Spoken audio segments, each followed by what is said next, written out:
You're watching TVC Breakfast. Now, decision day for the people of Ekiti State is just around the corner. Candidates, electoral umpire, INEC, election observers, political parties, and the people are getting set for Saturday. And in the next 48 hours, all eyes will focus on Ekiti to monitor the conduct of the electoral process, which many are hopeful will be free and fair. Joining us from Ekiti State is the Executive Director of YIAGA Africa, Samson Itodo. Samson, it's good to have you join us right now. Very good morning to you.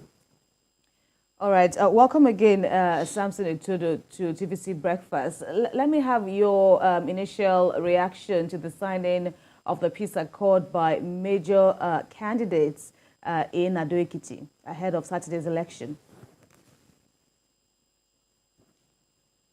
Well, I think it's a welcome development that the parties and the candidates, have indicated and expressed their desire and commitment to upholding peace, respecting the electoral guidelines, and more importantly, accepting the outcome. And in the event there is any challenge or any disaffection about the outcome of the elections, they would resort to civil and legal means and not violence. Indeed is a welcome development, and we commend the parties for signing the peace accord. I was at the ceremony yesterday, and I did observe that some parties weren't present, and their candidates weren't present to sign the peace accord, especially the candidate of the People's Democratic Party. I saw the SDP candidates, the APC candidate, and others who were present at that peace accord signing ceremony. I'm sure there might be some reasons why the PDP candidate wasn't present, but I hope that he'll be given the opportunity to sign the peace accord, because it's an affirmation of their commitment to uphold peace and urge their supporters to respect the law, that this is a game and not a war. And so we look forward to the actual implementation of the provisions in the peace accord, because it's one thing to acquiesce to a peace accord.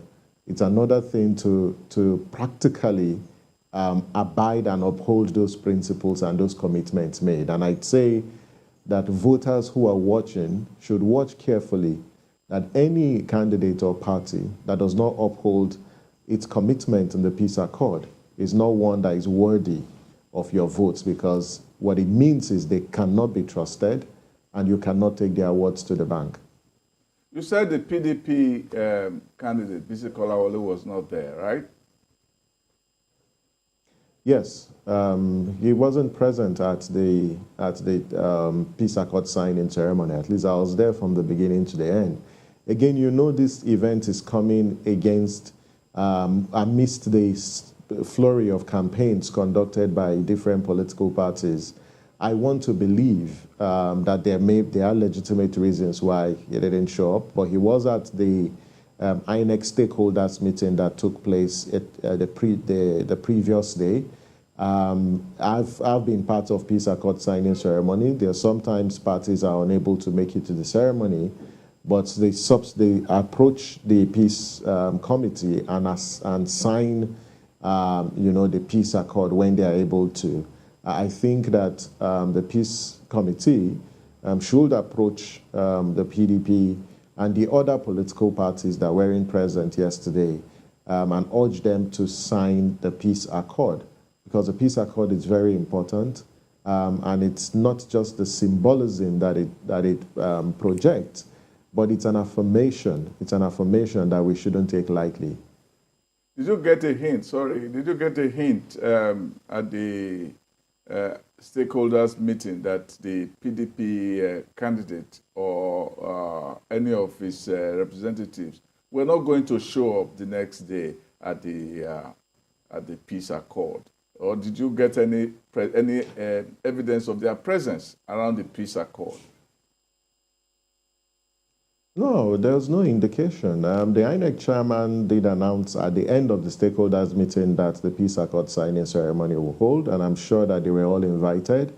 Again, I don't want to believe that the party and its candidate intentionally stayed away from participating in the peace accord signing ceremony. I don't want to believe that, and this is why I've said that the National Peace Committee should follow up with the People's Democratic Party.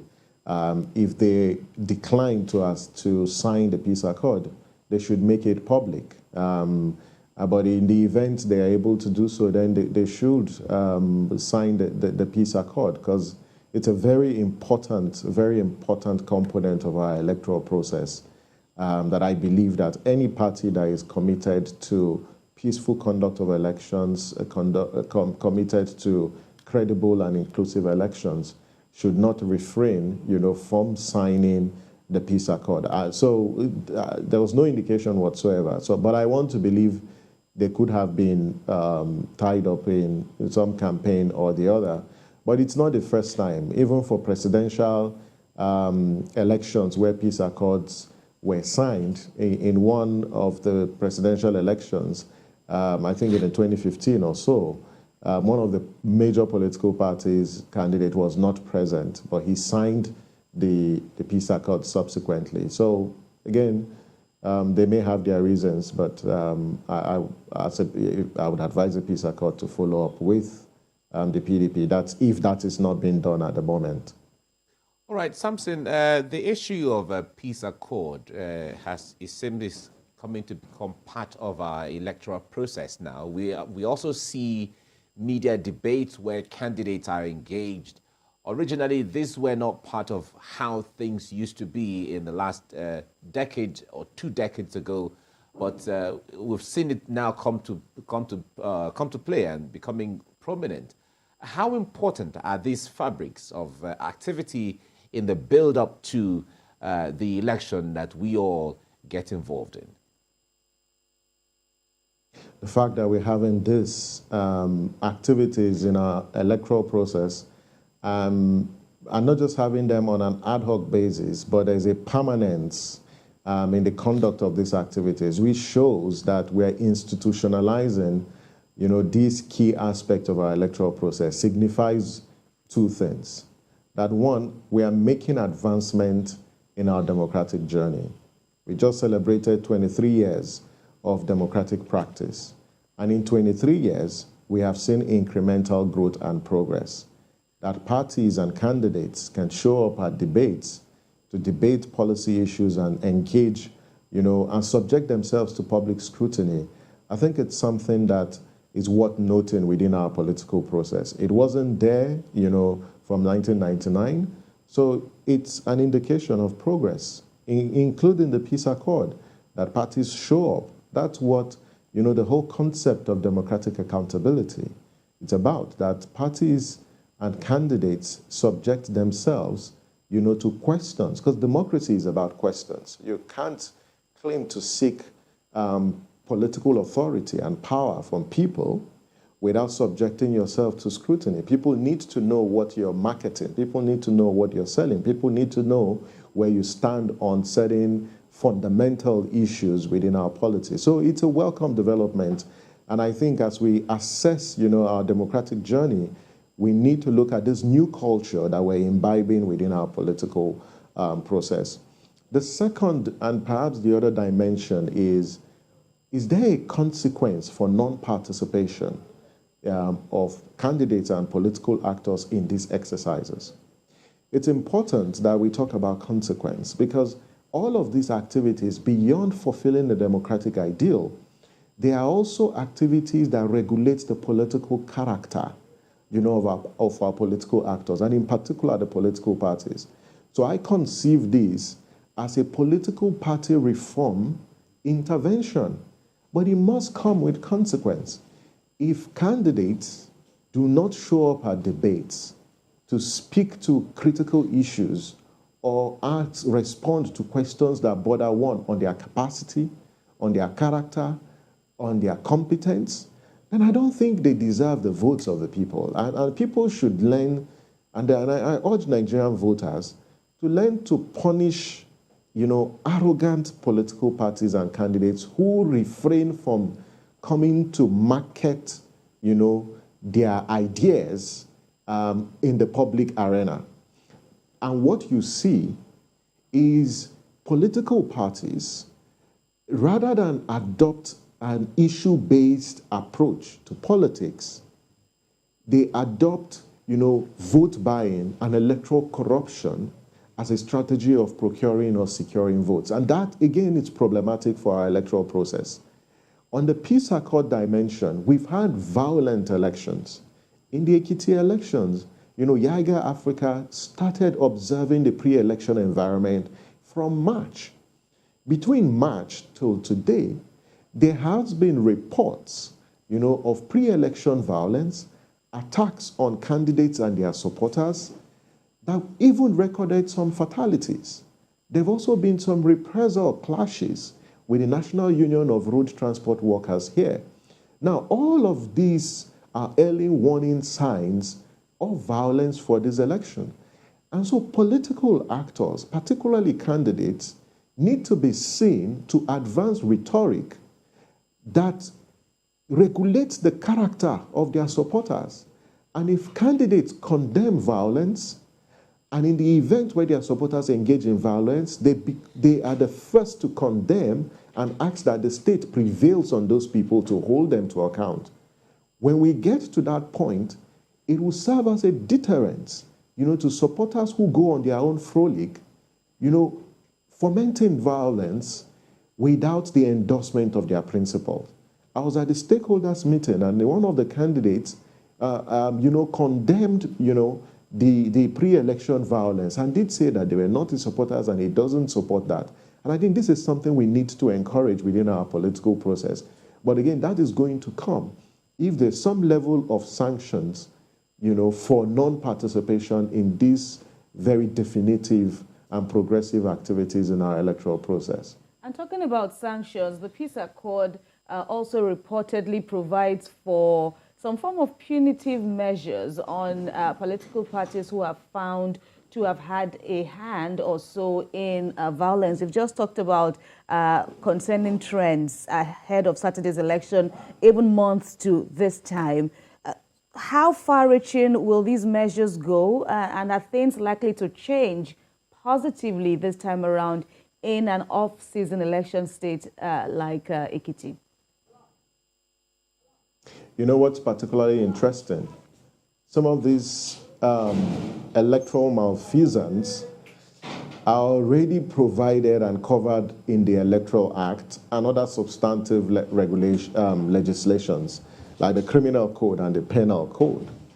We just classify these offenses as electoral offenses because they happen within the context of elections. And so first, bribery is a crime in the Electoral Act. Engaging in violence, perpetuating violence, it's a crime within the Electoral Act. The fundamental question is, are the institutions that are responsible for ensuring compliance performing their function? Are they independent well enough that they commit themselves to the fidelity of these laws and not loyalty to the party in power or the incumbents in the state? These are fundamental questions because the prosecution of electoral offenses is a big issue when it comes to our electoral process. And I say that there are already far-reaching legislations, laws in place, but the issue is, are the security agencies and other agencies that are responsible for ensuring enforcement and sanctions performing their duty? And my response is no. If they do, right, and justice is served, it would serve as a deterrence. But the political class, mindful of the fact that these institutions are saddled with that responsibility, do nothing but undermine these institutions and compromise them. And this is where we have a big problem. And when you talk about enforcement, of the peace accord, the peace accord condemns violence. It condemns issues around vote buying. It condemns, issues around taking up arms against the state. We do have laws. We even have anti-terrorism legislations that make expansive provisions around the proliferation of arms. How do you explain thugs, who were involved or engaged in a gun duel in the last couple of days within the state? What are the security agencies doing to prevail on these thugs? At least there's a ray of hope, because a few days ago, the police also claimed that it had arrested some of these thugs and they are currently in custody.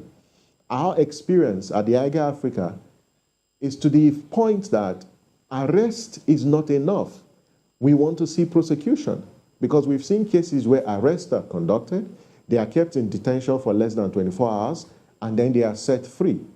And so this culture of impunity that pervades our electoral process and our political system is what needs to be addressed. And it's going to take more than the legislations. It's going to take a shift in the character of our political class and their approach and attitude towards political power. In the Ekiti election, we have three major personalities.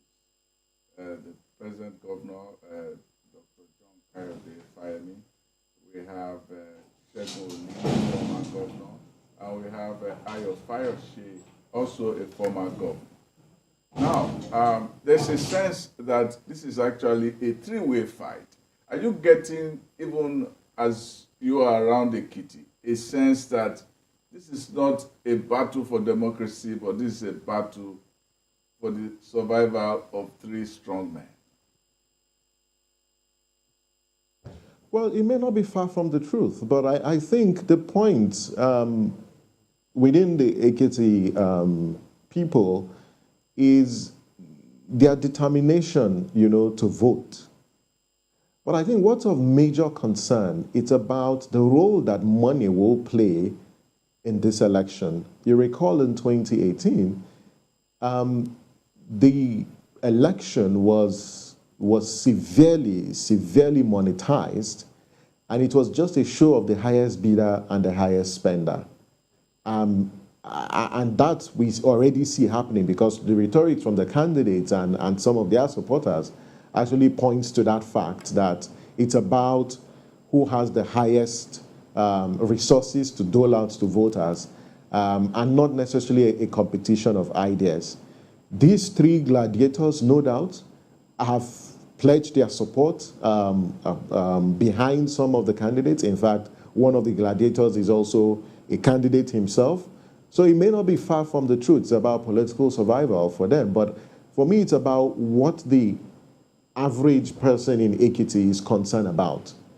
They're concerned about, the economic prosperity of the state. They're concerned about jobs. They're also concerned about insecurity, because there are places where, or reports of cases where, kidnappers have infiltrated the entire space, kidnapping people and demanding for all sorts of ransom. For them, they are more concerned about, the economy. They're concerned about security. These are two key issues, that we have heard since we started our pre-election observation in the state. The gladiators can continue to organize on how to sustain their political influence, but note that this election is coming just a few months before the general elections. And so it's actually a high-stake elections. We've seen candidates of, at least the candidate of the APC, the presidential candidate of the APC was here for the primary, for the final campaign rally. We understand the presidential candidate for the PDP will be here also today, because the PDP has its own final rally. So you can see that is a high-stake election, both for the political actors, but also for INEC, because this is the first, statewide election where the commission will be implementing, some innovations provided in the Electoral Act with the force of law, like the BVAS, like the electronic transmission of results. And our expectation at YIAGA Africa is that the perennial challenges of poor election logistics management, electoral violence, technological failures will not be a feature in this election, given the assurances that we've received from INEC as well as the security agencies. All right, Samson, I understand you have a press conference shortly after now, so we're going to let you go. But briefly before we let you go, what is the press conference about? Yeah, so the press conference that holds this morning is our pre-election press conference. We would normally host our press conference the Thursday before the elections to share the reports from our final pre-election observation phase. And we're also going to be raising some issues relating to the PVC collection rates and the determination of margin of lead, because as enshrined in the guidelines, INEC will determine, the conclusiveness of this election based on the total number of PVCs collected, as well as the margin of lead between the first and the second party that secures the highest number of votes. So that again is a fundamental issue, and INEC needs to release, the data of collected PVCs per polling unit in order to make a determination on whether there will be supplementary elections or a winner will be declared. There are also issues around the electronic transmission of results and the new procedure that INEC has released. So we hope to see all of that at this. We will address that at our press conference holding this morning. Samson Itodo, the Executive Director of YIAGA Africa. Thanks for talking to us on TVC Breakfast. Thanks for having me. Great.